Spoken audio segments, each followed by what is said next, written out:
So we have the alternator belt on, goes from the alternator to the camshaft, and I'm not positive how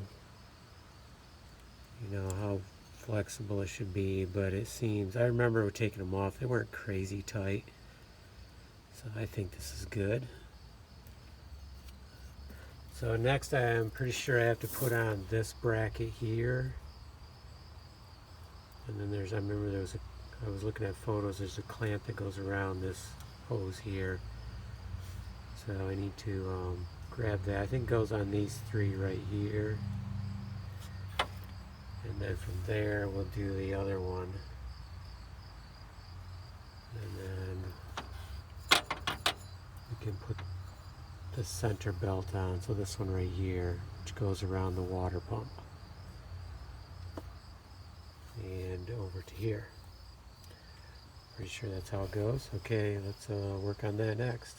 Oh, and when I put this one on, I did first tighten up the belt with this, then tighten this up, and then I had to retighten this so the alternator stays in position, because that swivels a little bit.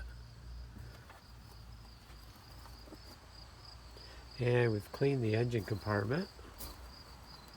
Watched some videos, inspirational, and I didn't do the detail they did, but it still looks pretty good. A lot cleaner, so I'm really proud of that. And I didn't spend as much time on it, I'm sure, but I can't get too crazy here. I get this truck running. Do have some other cool ideas though. So I'll show you the outside, the way it looks right now.